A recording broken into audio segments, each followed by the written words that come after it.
Live to see it, friends, and welcome to The World Transformed. This program is your guide to an astounding future that lies ahead, one that will be here sooner than you think, and one that you have an important role to play in bringing about. At The World Transformed, we want to introduce you to what may be the greatest transformation of them all, the one that begins with considering and acting on the almost limitless possibilities that lie before us, and that ends somewhere beyond the reach of the human imagination.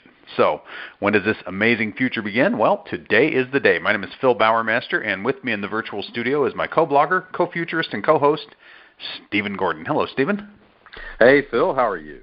Well, I am super fantastic. How are you, my friend?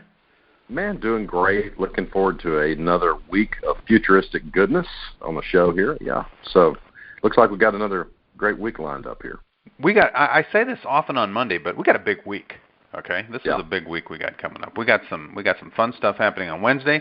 We got some fun stuff lined up on Friday, and of course we got 2 archive shows coming up on Tuesday and Thursday. And tonight is no slouch. Okay, because folks, if you're wondering what to do with your life, we're going to talk about whether you should or should not drop everything and work on artificial intelligence, and not just you individually, but we're going to talk about whether we should be doing that as a society. That is the name of our show, and we're going to be talking about a talk that was given at the Foresight, I believe at the Foresight Vision Conference, a panel discussion that was given that time. We've got a couple other pieces that also speak to the emergence of true artificial general intelligence. So we'll be looking at all of that stuff and just kind of talking about where we are with AGI. AGI means artificial general intelligence. Stephen, what's the difference between that and AI? What are we talking about there? Can you lay that out? Well, we got one, but we don't have the other, right? I mean, AI is just a computer system that can take on one human task, perhaps, or one thing it can do particularly well, and obviously showing some intelligence in that limited area. For example, when you call in a lot of businesses nowadays, an AI will actually answer the phone and take basic requests from you and put you through to different things, and that is an AI. But is it an artificial general intelligence? Most definitely not. Artificial general intelligence would be one form of artificial general intelligence would be indistinguishable from a person, right, Phil? I mean, it would be, it would be able to do, work in different fields. It could, could switch gears real quickly and go from one job to the next. And we just don't have that yet. That's, the distinction between AI, artificial intelligence, is you've got human or greater level intelligence, and in fact I don't think originally it even had to be human or greater level, but we're seeing that now, human or greater level intelligence in solving a specific task or a small narrow set of tasks. That's AI. Or a good example might be the systems that beat the world chess champion back a number of years ago, and then the world Go champion was beat by an artificial intelligence system. Also we've got artificial intelligence systems that are beating the world's best poker players now. Right. And that's amazing too. That a machine could. I wouldn't even think a machine could do that, but they can.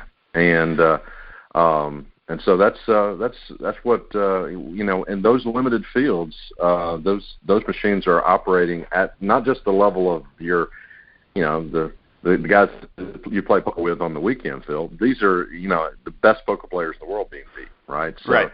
They're beating the world champion in Go. They're beating the world champions in poker. It truly is human or greater levels of intelligence for these narrow tasks. Then artificial. And we'll see this. I'm sorry, I keep talking over you, Phil. I'm sorry. But I was also thinking perhaps, we're already beginning to see these, self-driving cars. And I think it will, the particular work that I do, Phil, involving seeing people and the crazy things they do on the highways, will be overtaken by machines quick once we have self-driving cars, as far as the safety record of machines versus humans. The bar is very low there for humans to be overtaken by machines with driving automobiles. Well, what's interesting about self-driving cars, we'll get into this a little bit deeper as we look at this, is when you look at that distinction between narrow, what they used to call narrow AI, and what we might call general AI, which is applied to very specific tasks, and general artificial general intelligence, which would be an intelligence that can just be applied to any problem.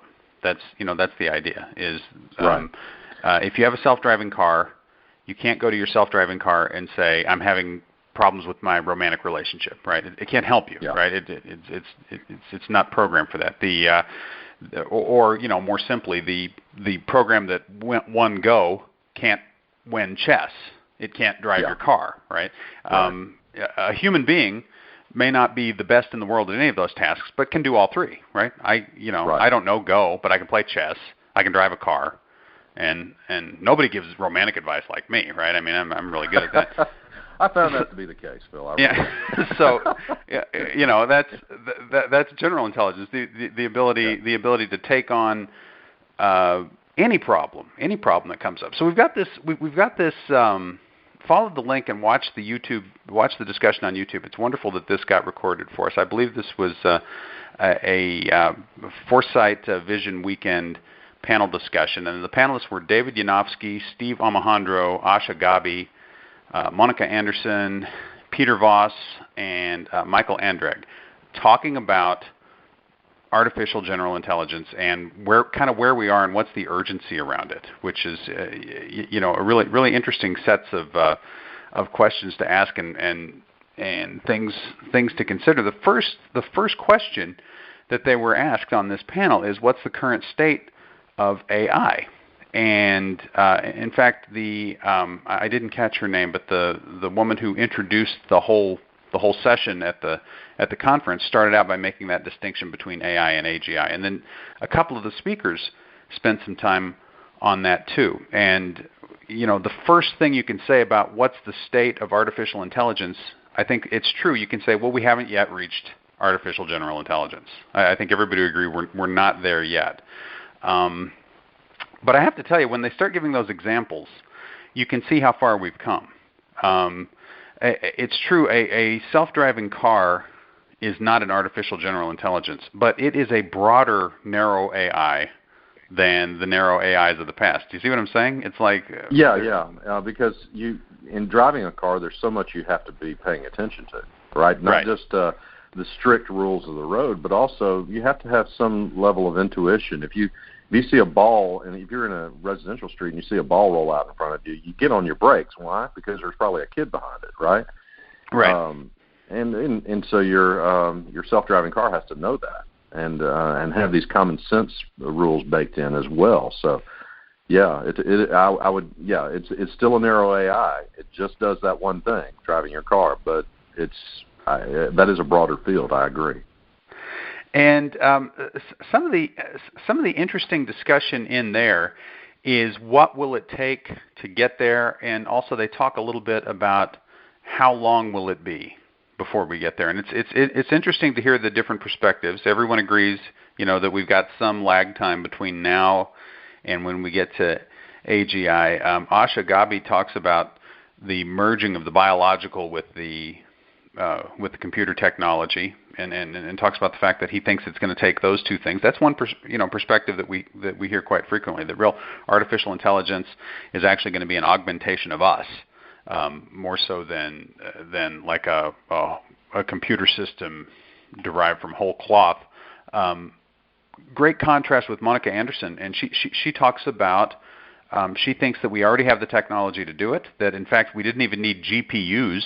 We've talked about the importance of GPU chips in bringing about deep learning and moving artificial intelligence along really rapidly in the past few years. That we didn't even need that, and that we'll be there very soon. In fact, she makes a really bold statement that got my attention, which is that AI really has only existed for about 4 years. She counts the actual era of AI since about 2012, when the deep learning stuff really kicked in at Google and other places like that. She says AI is 4 years old. It started in 2012, and we're on this trajectory that's going to take us to true AGI, who knows, maybe she doesn't say this, but I would say, if it's only been around for 4 years, maybe we're halfway there, right? Maybe by 2021, at the rate we're going, we'll have artificial general intelligence. It's very interesting to get those perspectives. What do you, Stephen, as an outsider from the field, an observer, what do you think? Is it possible to put a timeline on that? Yeah. Well, let me, before I throw in my prediction of timeline, which would, in some ways be just a guess because I am an outsider, right? But let me ask this rhetorical question, Phil. Why should we care about whether and when AGI actually happens? Because imagine we live in a world where we go from one narrow AI system to another when we need an AI system, right? I mean, right. And we got AI systems doing everything that's, that we want them to do.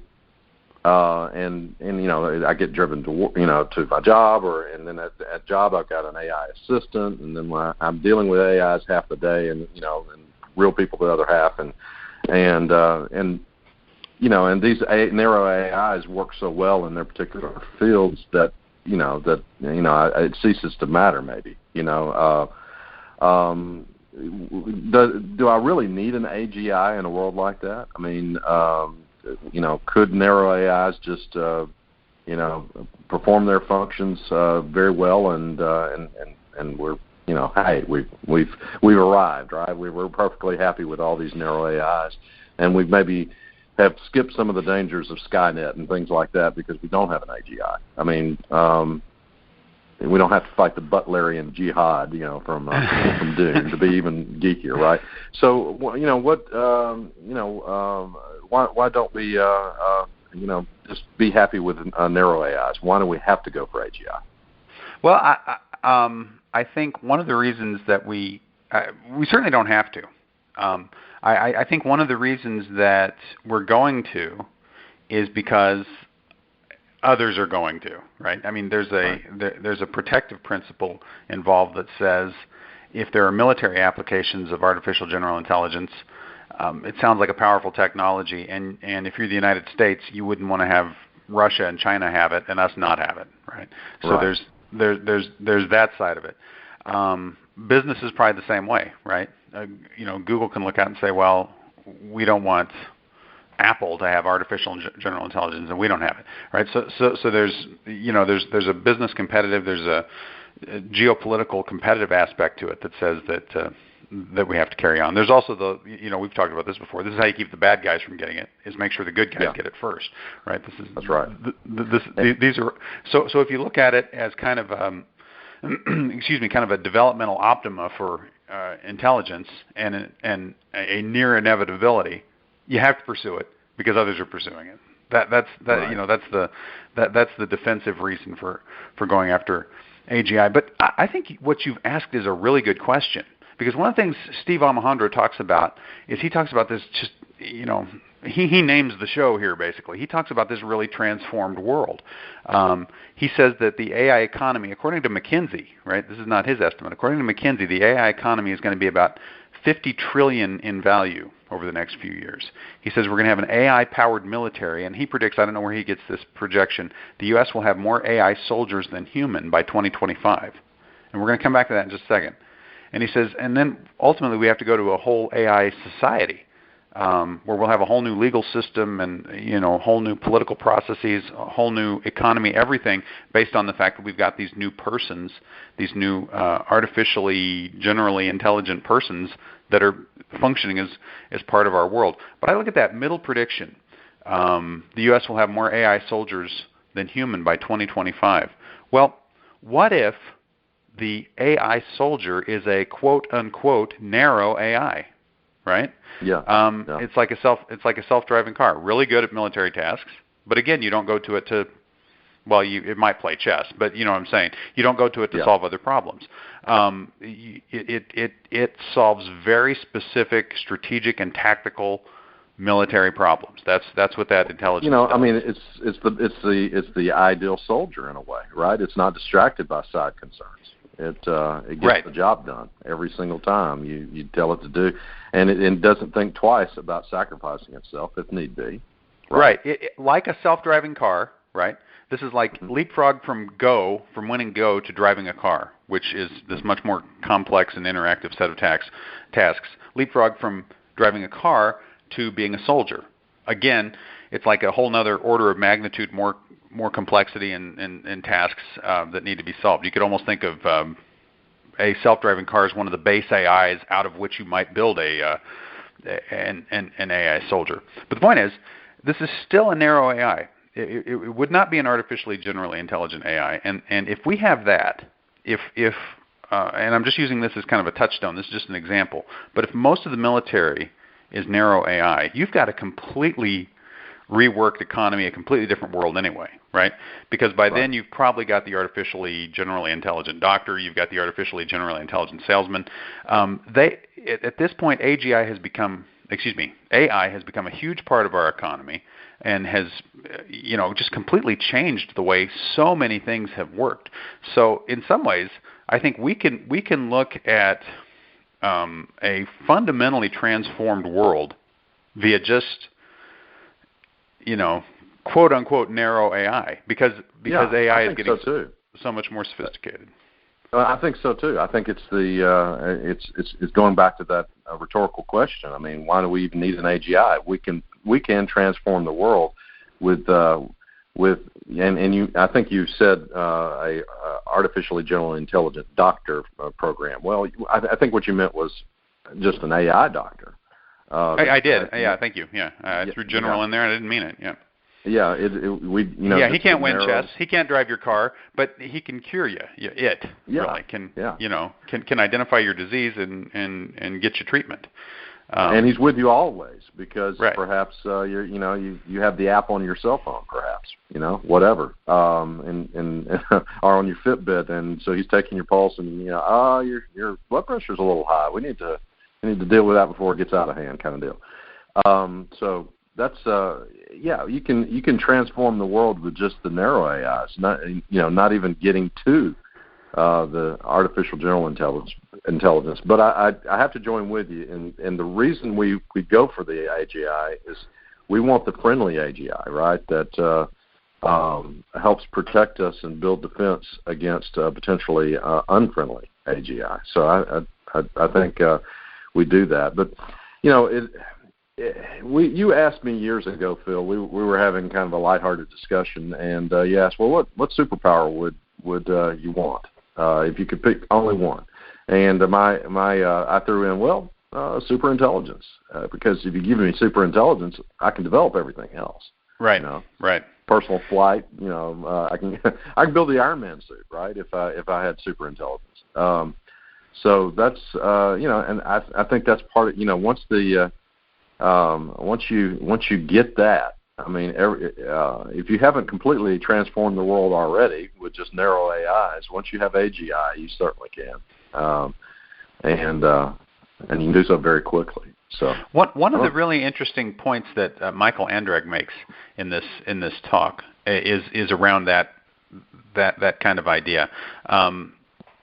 Because and it comes up generally. This is at the Foresight Vision Weekend, so I think it was the Foresight Vision Weekend. Anyway, it was a Foresight Insttitute talk, where really their focus is nanotechnology. But if you've ever been to a Foresight event, AI comes up, right? It's a big piece of it, and I've even heard Eric Drexler himself say the question has always been: do we get full nanotechnology, which enables us to have real AI first, or do we get AI first, which will enable us to as you just said, give us the smarts that we can really move on and have true. It's almost a chicken egg problem, but instead of it being a negative chicken and egg problem, it's a positive chicken and egg problem because if you get one, you get the other. Right. Right. I mean, it's not. But the point is, artificial general intelligence is an egg that can hatch a lot of different kinds of chickens. That's That's right. Yeah. Every chicken you want. Any chicken you can think of. It is the gene. And a lot of you can't. Yeah. It can provide. So it only makes sense that they go there. That they talk about this, and they talk about it for exactly those reasons. But building on that, something that Michael Andregg says is really interesting. He came from a background of working on life extension, another one of the great problems of humanity that we want to solve, another one that would be immensely, profoundly impacted by artificial intelligence.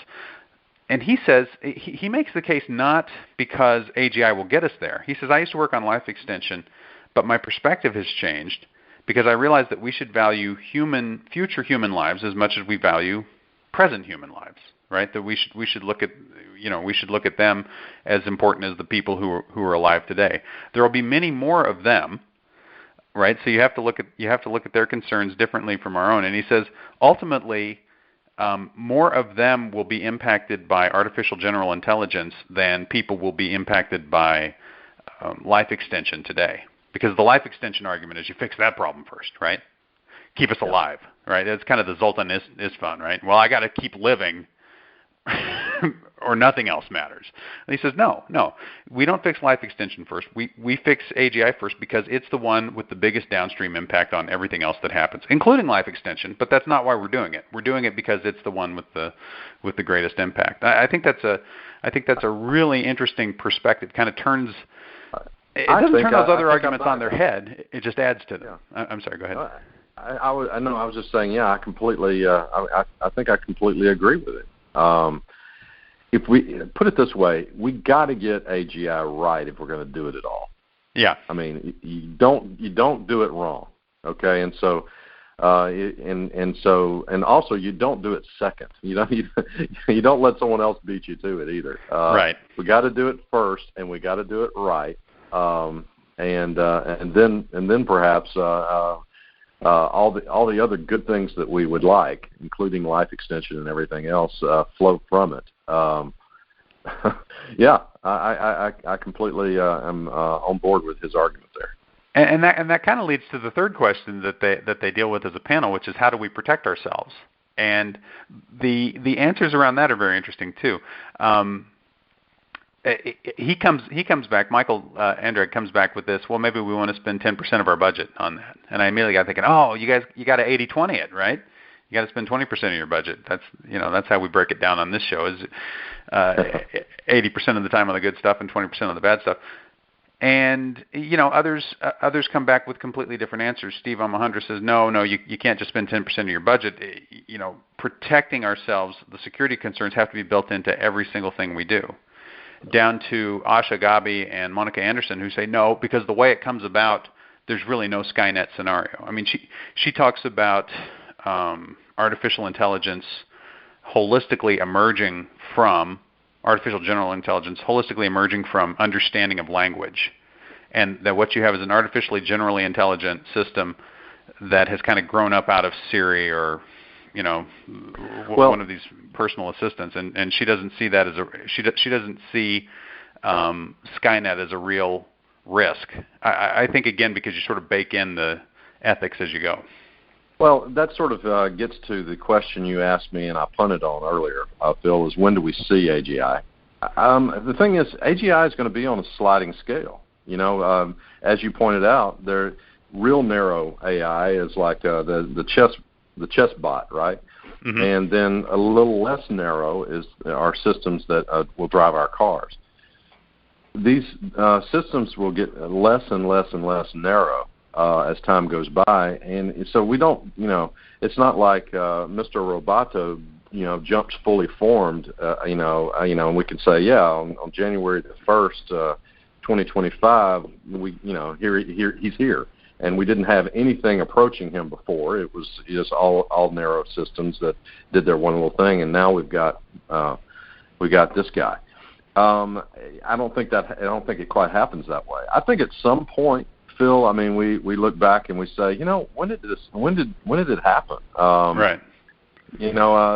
When did you start treating Siri like a real person, Phil? When and you say, well, maybe about 2021. I don't know. And we can. I think looking back on it, it's from year 2040 or something.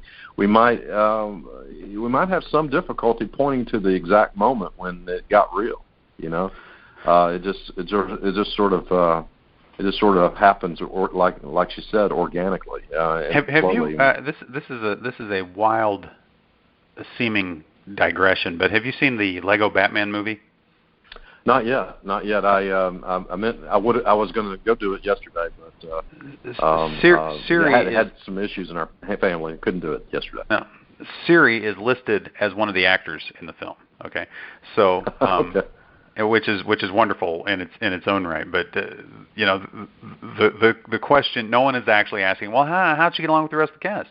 Did they pay her union scale? Right? You know what I'm saying? It's like we all know that that's kind of a trick, right? I mean, she's in it, but we don't really believe there's any her there, right? Someday we'll see the name of an AI in the movie credits, and we will think of that as, that's the same as Will Arnett, right? I mean, they got this AI to be part of this movie, but we're not there yet. When we look at that and we don't say, oh, that's really cute, but when we say, oh, Siri was in this, I didn't recognize her voice this time, or whatever, that'll be the difference. And it's interesting that you mentioned it that way because she's starting to do things she didn't used to do, but we still don't think of her as an actual person, do we? We don't accept it. We don't accept her 100% as a person, and I think rightly so. She's so narrow, and so and you could say that of all the digital assistants currently. We just we can. What time is it? And you can, and your digital assistant will tell you that, and a few other things like that. But it's, as far as being a, something that you can interact with, like Jarvis for Tony Stark, we don't have that yet. And I think looking back on it, we may have some difficulty pinpointing the moment when it happens because it'll happen slowly.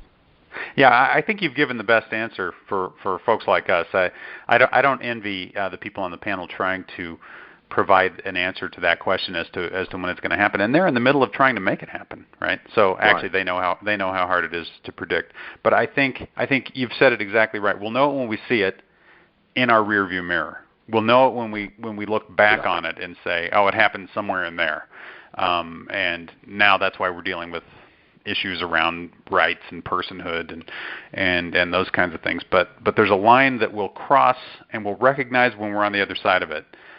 But it won't be. I don't think it's going to be a big screaming headline one day. AGI achieved, right? I think we'll. Yeah, here and he's here and we got an interview. No, I don't think it'll happen quite like that. It's but here we are in 2017. I will be, I'm going to go ahead and put it out there, Phil. I would be surprised if we don't have AGI by 2030. Okay, that's less than, that's 13 years, less than 13 years. I'll tell you what. In 2030, we'll look back and see if it happened. Okay, that's a good. That's a good way of approaching it. As for the initial question, should you drop everything and work on artificial intelligence? I'll tell you one thing. In light of what we've said about what's happening to the economy, otherwise, if you're looking for a career, it wouldn't be a bad idea if you have any aptitude along those lines at all to drop everything and work on artificial intelligence. AI. Developing AI at the conceptual level will be one career that will be around for a while yet. So, in purely what do I do with my life terms, if you're interested in this kind of stuff, I recommend go for it. Yes, drop everything and start working on AI. And Stephen, we didn't really leave it like The Graduate instead of plastics. We say AGI. AGI. Go for it. I got 3 letters for you. AGI. Exactly. We didn't really leave time for the other 2 stories, but I recommend everyone read this. What will remain uniquely human in an age of AI? The answer is nothing. I disagree with the answer nothing on that one. Read it over, folks, and tell me what you think. I think in the world that's described here, what will remain uniquely human is the whole AI world will be uniquely human. And someday we may encounter an AI world developed by that started with aliens, right? That started with some completely different culture, and it will be a uniquely whatever that is AI. But interesting stuff there. Also, we've got a great piece by Ben Goertzel on BigThink.com. It's already too late to stop the singularity. That's just a quick paragraph, quick read. Give it a read, folks. You want to talk timeline. He doesn't say when, but he says this is going to happen. And it's going to happen sooner than we think. So, the always brilliant Ben Goertzel, and he's worth a read, definitely. Yeah, Yeah, well, great guy to talk to. Check it out. Check out the panel discussion. It's definitely worth your time, folks, to be thinking about these things, because whatever is going to happen with both narrow artificial intelligence and artificial general intelligence, the issue is not going away. We're going to be seeing much more about it in the near future and over the long term. This is and is going to remain a big issue for us. So it's important that we keep thinking about it and that we keep looking ahead. All right, well, that's going to do it for tonight. We're going to be back on Wednesday with an amazing show. We got big stuff to talk about there. Stephen, great talking with you. It's great being with you all. And until next time, live to see it.